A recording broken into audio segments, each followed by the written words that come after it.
Mm. Och vi kör på engelska. Det är väl okej? Ja, absolut. Ja, bra. Okay, welcome to the Swedish Junior Hockey Podcast. Today's guest from the North American Hockey League via, or now in the BCHL from Sweden, Gabbe Westling. Welcome to the Hockey Podcast. Thank you so much. Very excited to be here. So we talked a little bit offline. Where are you sitting right now? For now, I'm at home here in Mora. I live in a small village outside Mora. It's called Longlet. So I'm here now. I've been here for the summer with friends and family. So it's nice.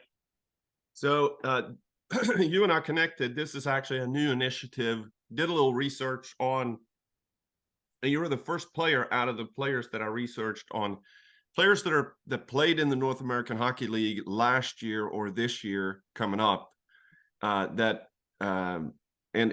I figured that would be a cool experiment to talk about your journey and compare Sweden to the U.S. and now Canada, and also compare one player to another with their different experiences. So Mora, I have to be full transparency, as a Leksand guy, didn't have a lot of love for Mora, but we talked a little bit offline that when Johan Hedberg became the coach in Mora, it changed everything. Johan Rosén, another Leksing that and I forgot who's the new coach for the men's team this year in Mora. They have Daniel Hermansson and Fabian Gunnarsson.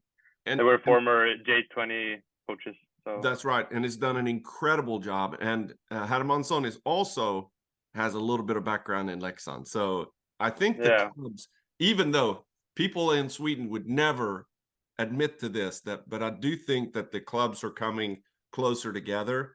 Fans will never be close together over there. But it is the two. No, it's true. It is the two clubs that are the closest to each other and were playing in the same division for many years. And now Mora is in Allsvenskan, Leksand is in SHL, has been the opposite as well. But let's talk about your background. So you said you actually grew up in Leksand but moved to Mora, or your dad grew up in Leksand. What was it? No, so my dad grew up in Älvdalen. So Älvdalen is like 30 minutes a car from Mora, and everyone is in Älvdalen is fans of Leksand. Just everyone is. I don't know why, but it's just like that. So I grew up with a dad that loves Leksand, and went to their games, and he bought me a jersey, and just like Leksand at the moment. And then I started playing hockey. Started here on my yard. Then since then I just transferred into Mora. I just started playing there, and then I've been playing in Mora all I think till last year. Yeah. Awesome. So you actually and Mora is one of the NIUs, the national programs for academies. Was it easy for you to choose that? I mean, it's not easy to get in there. I mean, I'd say, like, because this is my home. I've been here all my life, so for me it was a pretty easy decision. I wanted to go as far as I could through Mora, and I obviously it's my home. My family lives here, my friends and everything. So for me, it was pretty easy as soon as they told me that they wanted me here, and I just said yes, because I hadn't really been looking for anywhere else to go, to be honest. So to put things in context, out of the team, so when you went there, so that must have been probably 1920 or 1819. Must have been 1920 when you went there for Hockey Gymnasium, right? Yeah. Yeah, I think that should be right. Yeah. Yeah. So out of that year, so moving from U16 into J18 in NIU, how many of your U16 pals or your teammates were able to go to NIU? I think we were 5 top 6 guys. I think 5 or 6 guys. So that was hard too. I mean, you've been playing with the same guys for many years now, and see most of the guys don't come into the NIU gymnasium in Mora. It was hard to see, but at the same time, like that's how hockey is, I guess. So yeah, and I think that's a similar 5 or 6 is actually a pretty good number. I mean, I've seen most places is 2 or 3 of the guys that you play with, and the rest of them are new. So yeah, the other guys that are coming in that team, since this is a junior hockey podcast, let's talk about that. That I'm gonna pull up that roster just so we can kind of get a feel for where are the people coming from. But it is a lot of people from that region that are attracted to that program, right? yeah. So I think I know that Mora have been picking and choosing from Norway lately. So Yep. we had a couple of guys that came from there, and then the last years the Norway players keep coming. But at the first year, I think it was a couple of guys, 1 or 2 guys from Falun, Yep. and then we had a couple of guys from Brynäs. I think 1 or 2 guys maybe. It But was I a even couple of years ago, so it's hard to know all the guys, but I know a few of them. but I also see in here Karlskrona, Oskarshamn, Söderhamn. These are guys are coming from Yeah. further down south. Färjestad, a guy from Austria in here too. That's kind of interesting. Yeah. But the majority of the people are kind of local, and I think that's a good, a good representation of how it normally works. I mean, if you are the top program, so let's say if you are Färjestad or Rögle, or that may be considered year after year the number one. Frölunda, but even Frölunda is probably not going to be recruiting a guy from Piteå, Yeah.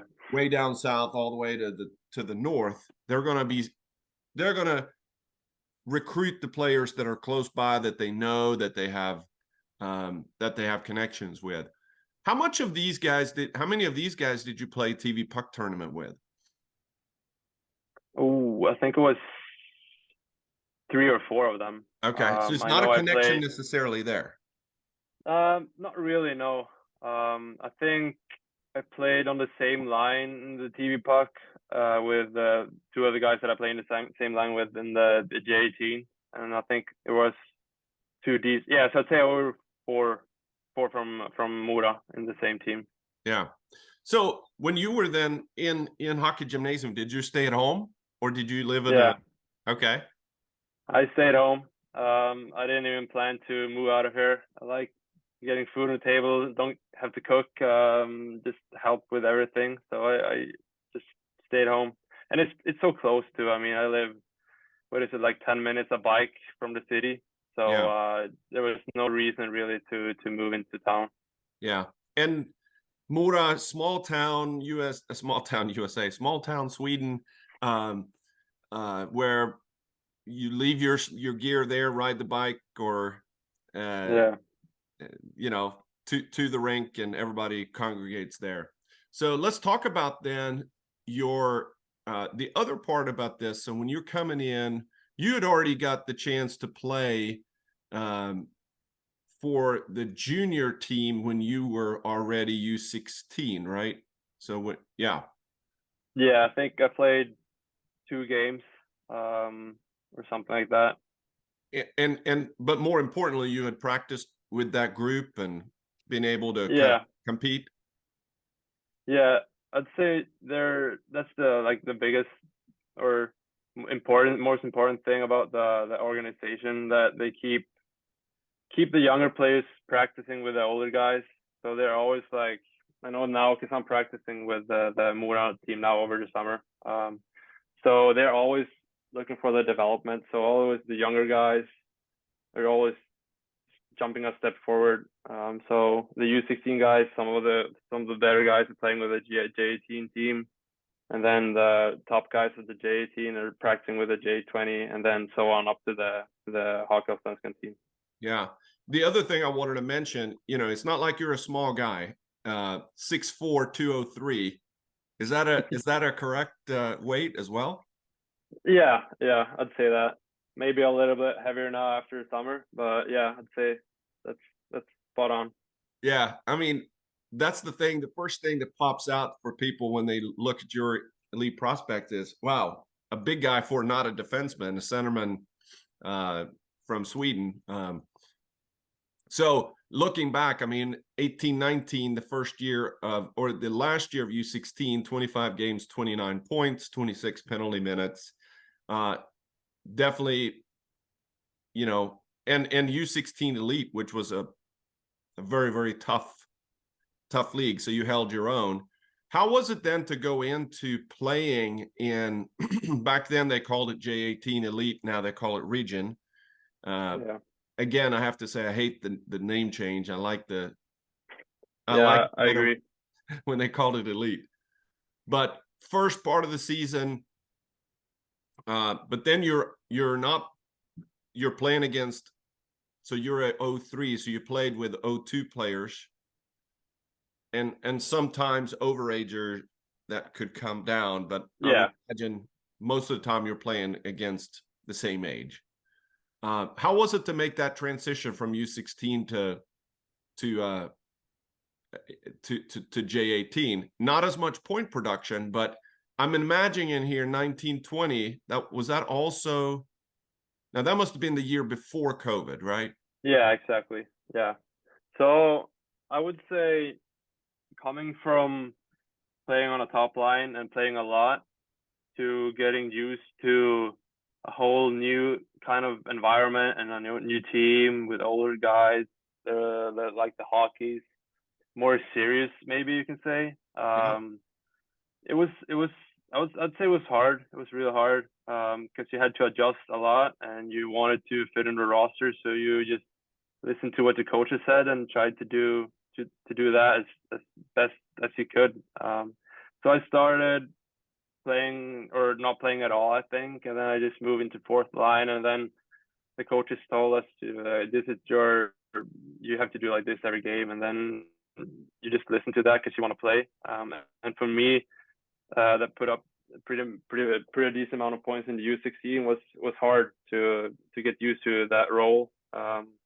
So that year was tough. I would say it was hard.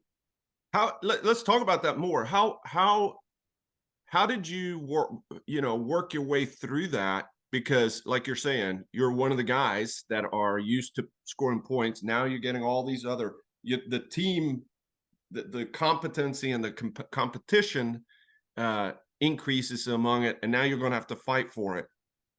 So did you get pissed off? Did you get, was it tough mentally to go through that? Yeah, of course. I think at the beginning I was really just frustrated, and it was like, why did I choose this like academy, or like I just questioned everything and what am I doing and all that stuff. And then I just starting to realize that the coaches talked to me, and they were really good coaches. Talked to me, and they just showed on paper that we have this decent amount of older guys, and we have guys from Austria or as you said, Färjestad, and they were good guys. We had a good team that year. And they just told me that you just have to learn the game, and next year you'll be that guy, that top guy. So we want you in the lineup, and for you to being in the lineup, you need to do like this and this and this. And for me, would just say okay and just do what they told me, really. So it was hard, but I kind of understood that if now with moving forward too, I just realized that you can't just always be the goal scorer or the point guy. You have to have a plan B or a B game that also works in a game. Yeah. Who was the person that you went to? Did you confide to when you were frustrated, but also did you go to your coach or did you go to your dad? Mostly my dad. Yeah. Talk course. about him for a second. Yeah, no, he's playing hockey all his life. He moved to Västerås, played in the juniors in Västerås. And then I think he's always having trouble with his shoulder. So in Västerås, I think it was in his last year of juniors, he hurt his shoulder or dislocated it. And then since then, he hasn't really been playing hockey at all. So I think as soon as I came to life, he's been living his dream through me. So and I love that. I think it's so fun to see him on all the games and just being so excited about the hockey and everything like that. Yeah, I just think that dynamic of how it works, even in a small town, between the dad and the son, but then also talk about then the coaches. So who were the coaches in your junior team? Was that So we had first year, I think it was Johan Rosén and Andreas Olsson. They were really good coaches. So I talked to them, both of them, because I talked to them before they took me into the NIU, and they told me like how the situation was and everything. So I wasn't really that shocked, but I was still shocked, kind of. So yeah, I talked to them and they just told me, so I just had to accept it really and just move past it. And Rosén, who's now, I believe he is the national team assistant coach, or is he the head coach? Or yeah, U17? No, I think it's the 06 guys. I don't know what that is now. If the 18 team maybe. Yeah, I believe it is. Yeah. I think it's Johan Rosén and Martin Dahlin maybe that are the J18 national team coaches, but you know, pretty high level. Yeah. No, that's awesome. So you went through a little bit of how did that shape you going through that and then going into the next year? Well, before we get there, I also see on here on your lead process, you played 2 games with Orsa J20, which Orsa, for those who don't know, Mora, Orsa, really close around Lake Siljan geographically. Yeah. J20 Division 1, but I know that they always had a really good J20 team. Yeah, I think because there's a lot of guys in Mora, and the guys that don't play in Mora always go to Orsa and play there. Because it's so close. It's like 15-20 minutes by car. So yeah, I just talked to the coaches because I didn't play a lot and I wanted to play, and they just told me that you can't play like this much as you want. And then they talked because we have a really good connection between Orsa and Mora. Yeah. And then they told me that they're having a game and they need players, and I just said, yeah, put me on there. I want to play as much as I can. So it was not a question for me. And the 2 games with Orsa, scored 2 goals in my 2 games there. So it was nice to get that feeling going. Because then I played a lot and I was like just back to myself, I feel like. So that was important for me too, that know that I can still do this. I can still score goals and play my game. Yeah. I just think that that's a great example of the Swedish system of 2 things: the ability to play up, but also to play laterally for another organization within the season, cooperating. And it's, you're talking about the development, both physically, but more importantly, mentally, to be able to go in and say, okay, instead of you sitting on the bench and not getting playing time and just getting practice time, it works well for the other organization and it works well for you, and best of both worlds for sure. All right. So then you go into 2021 COVID year, right? Yeah. COVID year. That was a frustrating year. Because I feel like I practiced hard during the summer because I wanted, this is my year. I want revenge of the last year, and I feel like what the coaches have told me and everything, it felt really good. So I think had a pretty good year. I think I had like 7 or 8 points through a couple of 10 or 12 games, something like Yeah, that. 11 games, 7 points, 3 goals, 4 assists, solid. In Yeah. So in J18 region, then, which used to be called elite, but talk about the teams that you're playing. I mean, Örebro, Leksand, Färjestad, Västerås, Brynäs. yeah, I think Bofors or Karlskoga yeah, is up there too. I mean, very, mm, very, very good teams. yeah, I mean, yeah, yeah, you're playing in big rinks, big arenas every weekend. yeah. Yeah, of course, the league is good. It's really good. So yeah, it was nice to have that feeling back after that dry season before. Um, and then out of nowhere, COVID came, so that sucked really. So, how did it work with? Were you able to go to school in person during that time? You just weren't able to practice. No, I think it was the coaches just came in after a practice. I was like, yeah, the COVID is coming and we can't do this anymore. And everyone was just so sad and frustrated. And like, can we practice anyway? And it was just, no, you can't. And then the school turned into, how do you say, like distance. So you had to be home and sit through your computer and have classes on the computer every day. So that was also hard because you had like all the friends at school. You're just sitting all by yourself with the computer. It was hard. And then after school was done, the coaches sent out like workout programs, kind of. So you had to go practice by yourself too. So everything was all yourself.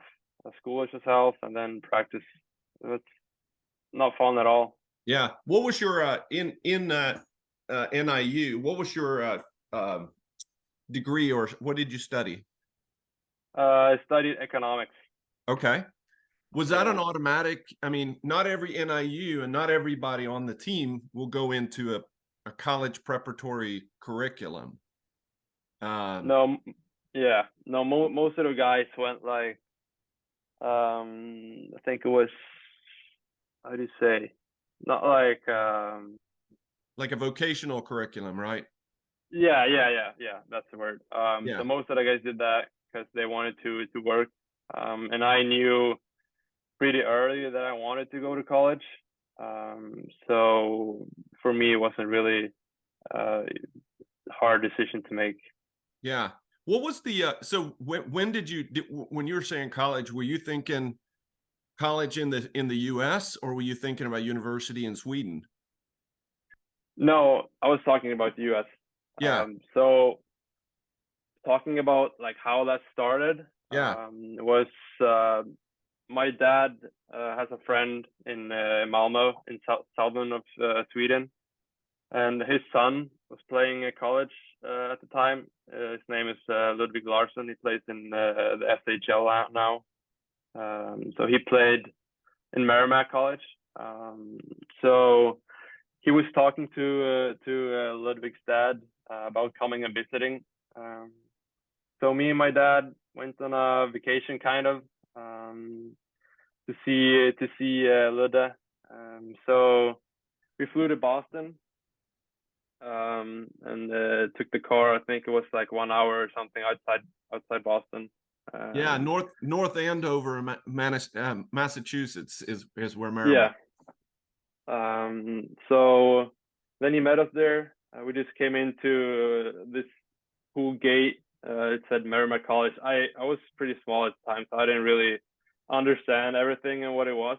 Um, then he just started to show us around, like this is the school and this is the facility. And then as soon as we walked into the locker room of the Merrimack locker room, I was just blown away. I was just like, wow, this is crazy. What about it? So What about it? What was it about it that was different than what you were used to in youth hockey in Mora?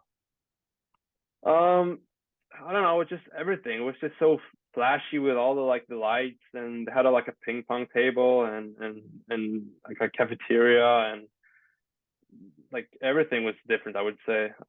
We had like pretty small benches in Mora, so I wasn't really used to that. And then I was like, when I saw that, it was like kind of an NHL locker room, I would say. Yes. Logo, So carpet, logo on the floor. yeah, everything. Everybody The had logo their, on the roof, I would say. Yeah. yeah, yeah. And then the stick rack, I was just standing there and looking at every stick, and I was like, wow, this is so cool. And they're still going in school, and I was like, wow, I didn't really understand everything. So that was just blew my mind really, and I was like, yeah, I want to go college, 100%. What a brilliant move by your dad. Yeah, I couldn't be more happier that we did that trip, to be honest. How old were you then? 14, 15 or? Yeah, I think it was the year after U16, so the year before the NIU. Okay. Did Yeah. that, so did that kind of, was that impactful also because of choosing the college preparatory versus the vocational side? Because I want to highlight that, because a lot of people over here in the US don't know the difference. I mean, you could go to college prep, which is going to be kind of the science route or the social science, or versus the vocational, which is going to be, you know, auto mechanic, plumber, electrician, painter, Yeah. you know, or maybe even the, you know, so I think that's, academically it's a lot easier to go perhaps the Yeah. vocational side, right? It's a cakewalk. Mm. And Yeah, I agree.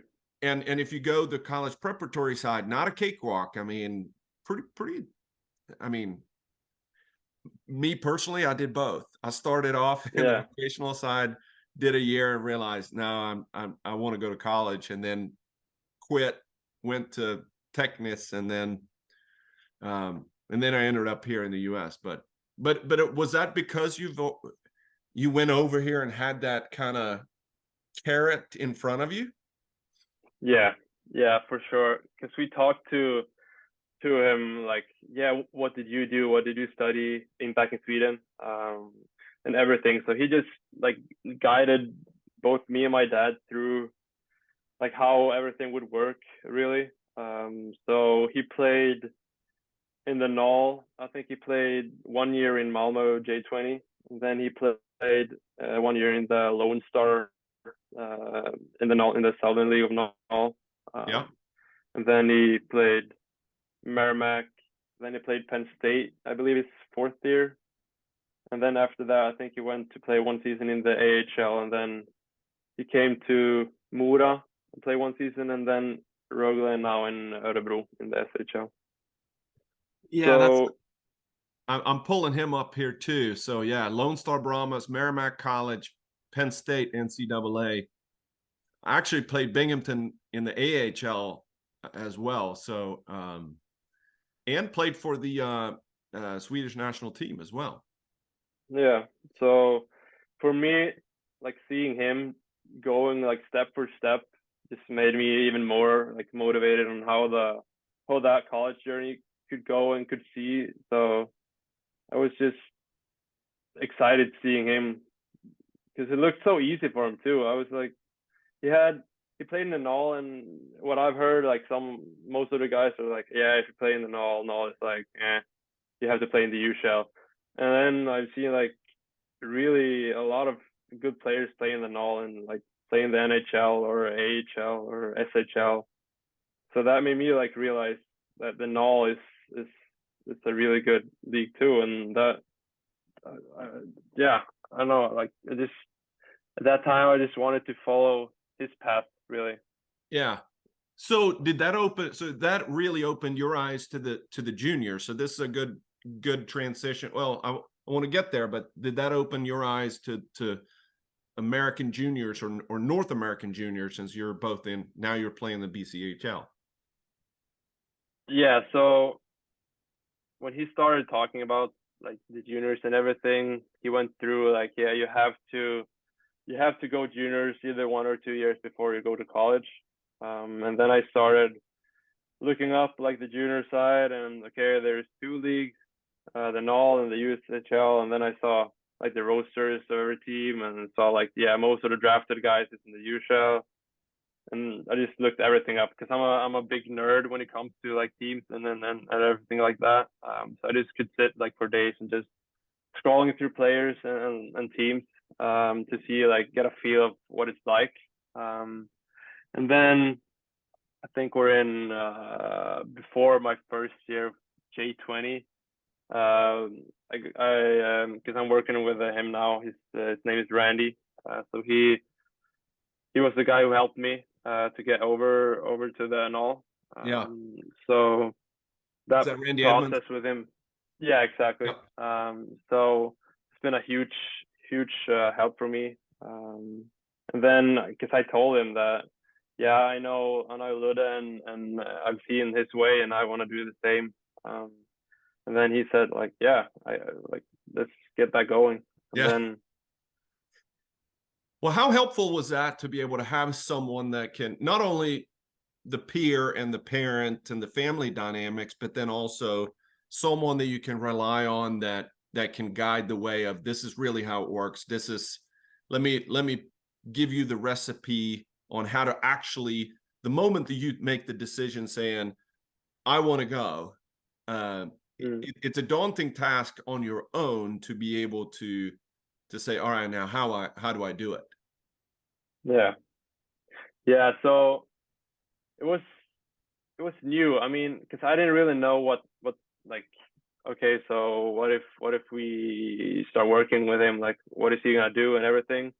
Because I have, like, had zero experience, and neither did my dad. But then, like, as soon as we talked to Randy and he started like having, like, cause he started like texting us and saying like in the middle of the J20 season that, yeah, this team is interested and so on, made me like, started like a motivational kind of thing, and was like, yeah, or this is serious now. Yeah. And then you could feel like, yeah, if you, because he started sending like Instat after games too, so that helped me a lot, seeing like statistics on everything, on every game, like on faceoffs and everything, so I could like sit and watch the games even more than I could before. So that helped me a lot too.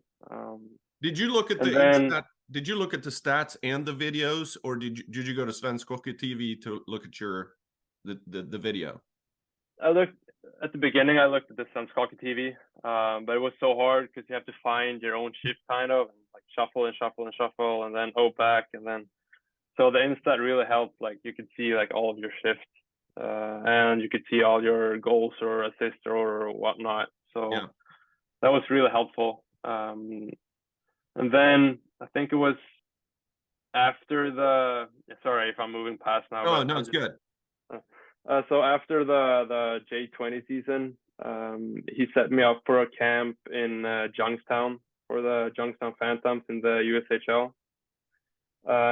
So me and my dad, who obviously wanted to come with, traveled to Youngstown. We flew to Washington, I believe, and then we took the car to Youngstown. And then I had the camp there. Just Was that a spring camp? Was that a spring skate, or was that during the summer, the main camp? it was during the summer. I think it was a main camp. Yep. So it was I think it was like 6 teams or something like that. It was a lot of teams, and I haven't never seen anything like that before, coming from Sweden. And since I've been playing on the same team, really, so I haven't been out on like tryouts and stuff like that. So I was like really shocked because I just thought it would be like 2 teams maybe and a couple of players. So seeing that like nearly 100 kids was there, and a lot of people and scouts and everything, was both nervous and excited at the same time. Let me ask you this, because I think, because we went through the same process, parent and me and my son, and did they have a gathering in the beginning when the coach kind of said, all right, here's what to expect, and then you go get your jerseys and you know which team you're on? Yeah, exactly. So there was like 2 rings, one rink with an ice and one rink without an ice. And then he told all the players to gather there. Yeah. And like the players just kept on coming and coming. I was like, Yeah. wow, that when is this gonna end? I was just scared. I didn't know what's gonna happen. And then everyone got their jersey, and yeah, it was weird. It was pretty weird, I would say.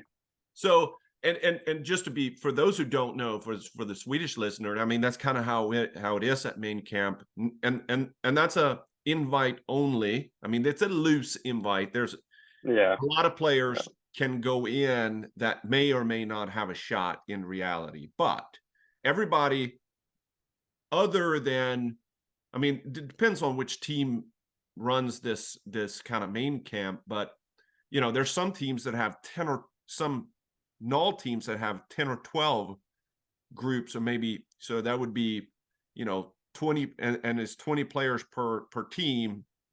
You know, they run 3 lines or sometimes 4 lines, and so you're talking about 300 players that are there at one main camp, and you know, going through that process is eye-opening. But for you, that, so were you not prepared for that, but you saw that when you walked in? I mean, I was kind of prepared there was gonna be like other guys there, of course, but not that many, I would say. So it was shocking. So how was it then? Yeah. Again, so and of course there's no practices. You go in there and now you're playing blue against white, or yellow against green, or whatever the jerseys that they put up, and everybody's got numbers. How Yeah. was it? How was it then in the locker room? I'm sure that you were the guy who stood up in the middle and huddled up and gathered everybody and had a war speech, right? The Swede. It was, yeah, it was dead silent at the beginning. I was just got into the locker room. Everyone was just sitting on their place. No one was talking. And I Everybody's didn't looking really, around. You are my yeah, competition, right? yeah. It was so weird because it was the first time playing hockey in another country in Sweden than Sweden. So just the first, I remember the first, because I was pretty lucky because I got to skate a goalie skate before the game started, because I haven't been on the ice a whole lot. Um, and then the first like realization on the small ice sheet was so just, I would say, was so weird because everything felt like so close to you, like the boards and everything like that. It was pretty fun though, because I'm a big guy and it's hard to skate. Like if the rink is big, you get tired skating a lot. So for Yeah, me, it fit me like really good with yeah. the size and everything. So All right. So then, so you go through that. You probably have what, 3 or 4 games, and then they make the first cut. yeah, exactly. So we had, yeah, as you said, 3 or 4 games, I think, and then they're making the first cut. So they cut down to 4 teams. Yep. And then there's 2 games, and then the winner of those 2 games go to the final game. Um, Did so I they had, do an older group and a younger group, or did they just after the first cut? yeah, so yeah, I think it was, they called it like the Young Star game and Yep. the All Star game or something like that. So yeah, Yep. they had, I think they had the youngest was like 08 or something to 04 to 05 or 5, I think, and then the 04s till 02s or 03s, I believe it was. Played in the All Star game. So overall, I had a really good camp, and I made the last game. Um, so it was fun. It was really fun because it was the first time on the small ice sheet, and I was just so shocked about many things, like the physicality of the game was like night and day compared to the Sweden, to like the Swedish league, because everyone felt so hungry, kind of, Yeah. compared to Sweden. Everyone is just hunting pucks, just dive bombing into the boards, and just crazy compared to Sweden. In Sweden is more like soft, and you take it a little bit slow and like. Anybody want to give you anyone to pick you for a fight? Because I'm Uh, sure that there was a lot of fights too during that. yeah, yeah. There was a lot of fights. So that was shocking too, because I've never seen. I mean, obviously I've seen like the NHL fights, but seeing it like that close, like their teammates just dropping gloves and fighting, it was a little bit scary, but yeah, it was fun too. And then I think it was one guy who was pretty big, D. I think we just was in the corner or something, and then he just hit me on the pads, and I was like, I'm just hitting him back, of course, and then he asked me like, "Do you want to fight?" And I was like, "No, I'm not doing that. I'm not from here." I said, I think I said like I'm from Sweden or something. I can't remember really. Yeah, so that was He probably chirped you all the way to the bench too. So probably I was yeah. So because I didn't really know that some of the guys has that thing to do like to make the team. Because in Sweden you're not allowed to fight, obviously. So yeah, I was like, what is that guy doing? And for him, it was like, yeah, I have to fight. yeah, no, Otherwise, I'm not gonna make the cut. So it's just I'm it's just different. I'm glad that you're bringing this up because I think that that's such a. I mean, for those who've never been through that, I mean, this is why we want to talk about this because it's reality and it's an important part. And like we talked earlier, this podcast is about educating and informing, and what better way to learn from someone who's going through it. But so this was in Youngstown, Youngstown Jets, right? Youngstown Phantoms. Phantom. Yeah, that's the USHL team. Okay, so this was actually a USHL main camp and not the NAHL camp. No, so the thing is that the Youngstown Phantoms team have like the same like an organization with the Maryland Black Bears in the NAHL. Great. So, I was about to ask. I said, well, Youngstown is not Maryland Black Bears. So how did you end up there? Yeah. So like both of all of the Youngstown coaches and the Maryland Black Bear coaches was like on the stand, and I think it was maybe 10 guys from the Maryland team was there too. Yep. So like they have like this kind of connection that the players that are too good to play in the Maryland go up to the Youngstown, and the same thing but the opposite. Yeah, so I had a good camp there. They just told me that because I'm an international player, so it was hard to make the cut for the USHL team. And then I got to because I talked to the Maryland coaches there, and they wanted me to come to their main camp because it was like I think it was next week or something. So I traveled down to Washington again with my dad, and we did the first 2 days there at the camp because then we had to fly back home. Yep. So yeah, that camp went pretty good too, I would say. And then after the 2 days, the coaches told me that they wanted me there, and they put up a good deal for me. So I was just pretty much blown away, and I didn't say yes or no to anything. I was just like, yeah, I just need to fly back home to Sweden and just think about this for a while because I was just shocked. Yeah, so let's talk about that for a second. All right, now you sit here and you have an option of, okay, it's not USHL. It's good that you knew how.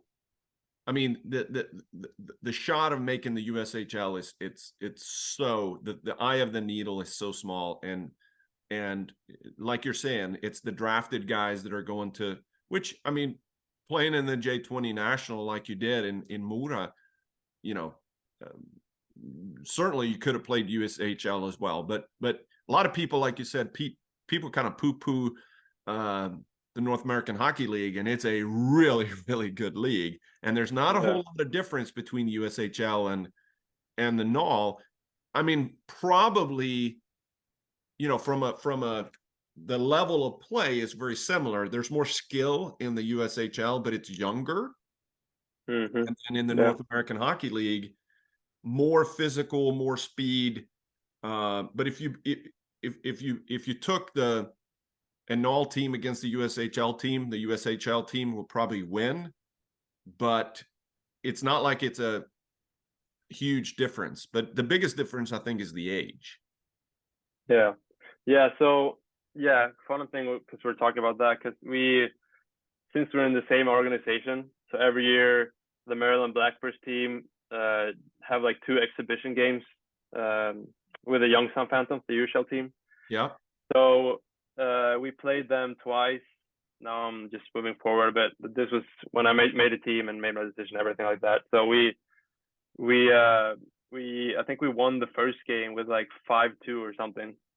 Yep. and everyone was pretty much shocked because everyone was expecting like a loss or everything like that, and then it was like a realization that the difference between the leagues, as you said, isn't really that much. It's just that the USL is younger and way more talented Yep. than like the NAHL.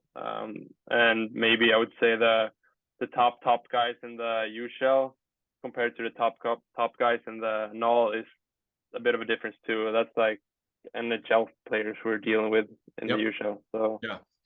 So did you ever think about going back then to play your last year? So you finished, I think this is an important, all right. yeah. So you finished your third year in Gymnasium. So now you got your degree, you got your the equivalent of a high school diploma here, plus 1 year, really. But you have a Gymnasium diploma, graduated from there, and then you could have played another year of J20 and possibly got a shot in the Allsvenskan. Yeah. Right? Yeah. So With yeah, you that on was hard. Hedberg as the coach. Yeah. So I was yeah, my first year of J20. I had a pretty hard year. I started pretty good and then I broke my wrist. So that was pretty frustrating. And then once I came back from my injury, I started practicing with the Allsvenskan team. So I practiced with them with I had like a bracelet kind of thing for my wrist to have like make it stronger. Yep. So I was practicing with them for I think it was like 2 weeks or something. And then when they had a game, I thought I was like next in line. I was like I practiced with them. I was like all excited. And then the J20 coach told me that because I've been injured and didn't want me to do like my first game put me on the Allsvenskan. Yeah. So that was a little bit frustrating for me. But after that, when I started playing J20 again, it was like after injury, it's so hard to like come back and do like better or even as good as you did before. It's really hard, especially mentally, because you expect that you're gonna be as good, and you're not. So all that with your confidence and everything is just bringing you down, and you try to play better and play harder, but it doesn't work, and then you just go the opposite way. Yeah. So that was hard, pretty hard year, I would say. So, but then you made the. So did you end up? Did you have to go to training camp with Maryland? No. So So, after I traveled home after the main camp, I talked to Randy, of course, and he told me his pros and cons, and he just wanted me to go there, and because there's so much more. Like, if you want to go college, travel as fast as you can to the USA and just play there, because there's so many more eyes and college team that look at you there than in Sweden. So for me, it was it was hard making a decision because I have my family, all my friends. I have a girlfriend here. I have like everyone here. I didn't know anyone, no one in the States. yeah. And at that point, I got a pretty good deal from the Maryland Black Bears, and it was pretty late too. I think it was like in the middle of August or something. So it was pretty late. Yep. And then at that time, I just really said that yeah, fine, I'm leaving. So Yeah. we just booked the plane ticket and talked to the coaches in Mora, and that was hard too because they Yeah. didn't expect it really. And for me, because first when I was flying to the main camp in the Youngstown was for because I was planning to play my second year in Sweden in Mora. Yep. And I told the coaches that yeah, this is for after the next season Yep. when I have my last year. So they didn't expect it at all, and I didn't expect it either. So it was hard having that conversation with them. And did you have that with Hermansson? Yeah, yeah. Oh, awesome coach too, So right? Yeah, unbelievable. Both Fabian Gunnarsson and Hermansson, really good coaches. Yeah. So, but then you ended up going. So did you billet? Did you have a billet family? Yeah. So that was also a new thing. Because when you move over, I'd say like this. It's so nice to have like you're staying with a family. It helps you with so much because they're learning everything about the country and food and everything. They just feeding you with like everything you need. So that was very important for me. I don't really know if I could have managed it without a billet family. Because they're just so important. So the team did a really good job with the billet families. So they're having like either you have your two guys or three guys in one house. Yep. So you're never like alone in a billet family really. And then it's so nice because then you have like players and you're driving with them to practice and you get like you're not alone. You're like nearly never alone. So that was important too. Now you had another Swede on the team, William Håkansson. Yeah. Was he on in the same billet house, or was he? Yeah. So I actually met William before I traveled to the States because we had to fix our visa. Yeah. So the visa story was so long and so hard because we had to travel down to Poland and fix the visa there. So it was like at the same time I was making my decision, I just booked the plane tickets to Poland, flew there and fixed my visa. And all of a sudden I met William there. And because I knew we were in the same team, and he just told me that, yeah, I'm in Poland right now. I need to fix my visa. And I was like, yeah, me too. Where are you at? And then we met for a coffee. So that was Awesome. exciting. That was nice too. And then we ended up in the same billet house in Maryland too. So that was really nice. And I'm pulling him up, Växjö guy. So he is playing like, so he must be a year ahead of you. No? No, Wow. he's the same. So he's already going to Lake Superior State. That's impressive. Yeah, I yeah. mean, He had a really good year. yeah, I'm seeing that too, as well.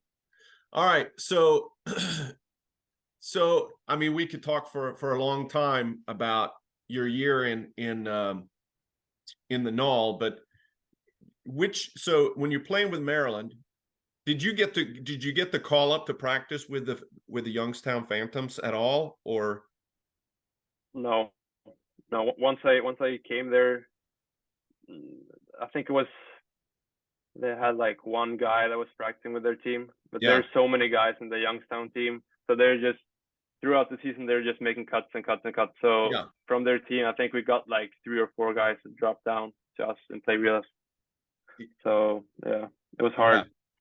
But you ended up playing for Maryland, and bus rides mostly on the teams that you Yeah, played. yeah, yeah. But all the games were bus rides except the showcase in Minnesota. Yeah, So talking about the showcase just a little bit was that was in a Blaine, right? very yeah, exactly. So that's really big like a really big thing for guys that want to go to college. It's like I think it is all the teams in the NAHL like travel there. Yeah. What was this? So all the Was teams. this the when is this the around the Christmas time, or when did you go No, there? no, no. This is I think it is in September, late September. So Okay. it's like I think we had two games before the showcase or something like that. So two games in and like everything is new really, and then you're traveling to a showcase where nearly all of the schools are looking at you and you want to perform as good as you can. So I was really nervous going into that. And And explain to the listeners too, Blaine, uh, Minnesota. Talk about the rink. yeah, so they have like this, I think it was called like the super rink or something. So we're arriving in Minnesota. We're taking a bus from the airport to the super rink to drop off our gear. There's this huge parking lot with like a ton of buses and a ton of cars, ton of people. And then I were walking in there, and someone is telling me like look here, like there's a map kind of thing, and I think there's like 6 or 7 ice sheets in the There's same 8. kind of. Yeah, there's Yeah, 8. 8. Yeah, yeah, it was just crazy, and I was like walking through each rink, and was like, well, there's 1, there's 2, there's 3, there's 4, and everyone is like looking exactly the same. So I was just blown away because I think the maximum in Sweden is like 3 or something, Yeah. and that they had 8 in the same was just crazy. But then, so So it's yeah, good that you've already gone through the main camp where you have like, okay, lots and lots of people, lots of players, lots of pressure, did fine. So did they explain to you that this is where the college scouts are? I'm sure you had yeah, that conversation with Randy. yeah, that too. But then I think it was the after the or first or second game I played with the Maryland Blackbirds, the coaches talked to me about schools and everything. Because I had a couple of schools already that had been seeing me in the Youngstown camp over the summer. So yeah, they told me that yeah, all of the schools is gonna be there. If you perform, it's really good for you and all that stuff. So we started playing games. I think we started pretty early in the morning, and it was crazy to see that there's games in like nearly every ice sheet, and Yeah. a ton of people and a ton of scouts sitting with papers and writing and writing. So I was really lucky because I had a really good I don't know what to say if it's you could call it a tournament or whatnot, but Yeah. I'd call it a tournament. But I had a really good tournament. I got star of the week there, so I was just have a lot of confidence coming into the weekend and excited about all the scouts and everything. So because it is like if you're started talking to schools, you build your confidence so fast. So it's like the first game I talked to a couple of schools after the first game, and then just kept coming and kept going. So it's very exciting. Yeah. So at what point not to fast forward too much, but you know, since you are committed to St. Lawrence D1, Yeah. NCAA D1, when did they or how many schools contacted you? Because I'm sure that going through getting first star or getting a, you know, star of the week or the game, you're getting noticed and you're having a good, because what happens is you're big, right? That's the Yeah. first thing people are going to see. 6'4". All right, who's this big center? Oh, they look you up. Oh, he's a Swede. Where's he playing? Oh, he's playing in the NAHL. Okay. And then you put up numbers. So a lot of players, you go really quickly up in the evaluator sheets, and they then want to figure out who's this kid. Is this guy got a character? Is he even a college applicant? Right. Yeah. So how many people Yeah. reached out to you, or how did that how did that work? So coming from Sweden with like no one talking to you, and just that kind of, I don't know really how to explain it. It was just they knocked on the door in the locker room and was like the coaches came in and like, yeah, Gabriel Westling, we need you out there. And then I was like, yeah, okay, what do they want now? And I thought the coaches like wanted to yell at me or something, and then I saw 2 or 3 guys after the first game was like in line kind of, and then I started talking to them, and it just kept on coming. So I think it was after the third or fourth game there were some pretty big schools that was talking to me. I know Minnesota State, QPAC, Quinnipiac, and a couple of other schools. That was I I haven't really thought about it that much. But I think at the end of everything, I talked to like 18 or 20 schools, I believe. And as you said, the thing I realized coming to the NAHL was the size that they're so like they're I don't know how real to explain it, but the size matters so much to them compared to Sweden. It's crazy, I would say. So like, yeah, you're so big and you can still skate and you can play and you can pass the puck and you can dangle and shoot and everything. So that was very new and strange at the same time, and Yeah. very exciting for me because I've always been like not the slowest guy, but like I've always been a little bit slower than the smaller guys, if you know what I Yeah. mean.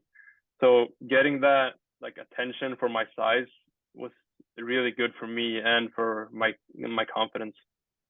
Yeah. So,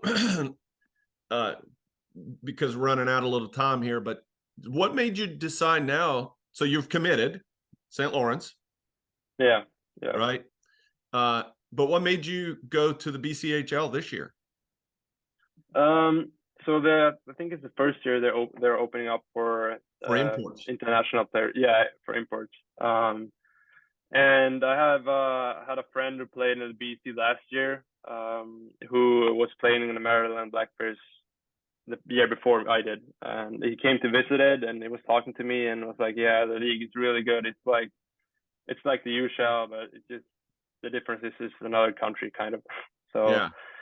and I want to take my next step, and I want to be as good as I can, and I've had a feel for the NAHL now, and I felt like, yeah, let's try something new. And BC just opened up for imports, and it just couldn't be any better, I feel like. Yeah. Plus you've already, I mean, you've got your, you know where you're going. So this is like a bonus year that you could go back Yeah, to this, you could go back to the safe, place where you were before and put up numbers, but you don't necessarily need to put up numbers. What you want is probably development and experience and hone your yeah. craft. Yeah. Well, we could probably talk another hour about these things, and maybe we should a little bit later and have you on a second time here. But I really want to thank you for kind of going through this. This is going to be really helpful for some people to kind of, what is it like? There's so many things that if you don't prepare yourself, you would not be ready.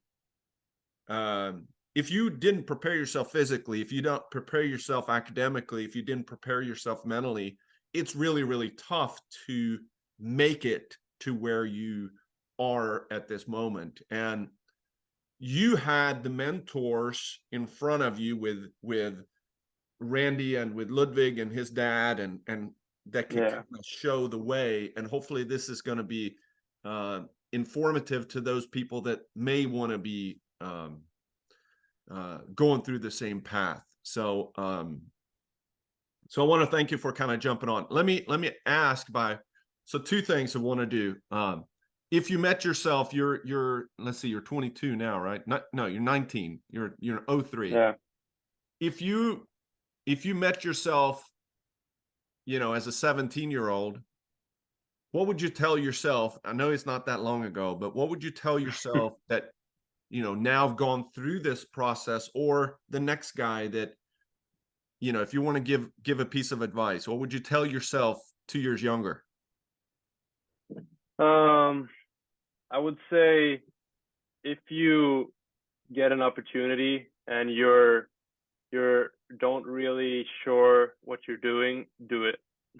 Yeah. So I would say, because I was really comfortable here in Mora, and I had like all my friends and family and everything, and if I stayed here, maybe I could get a contract in the Hockeyallsvenskan and all that. But for me, I want to be as good as I can. I want to develop as good and as fast as I can. And at the end of the day, making that scary moment or that scary jump was like for me the right play, because I've learned so much traveling to the US, and not just the changing country, but like the game is completely different. You get a whole lot of experience.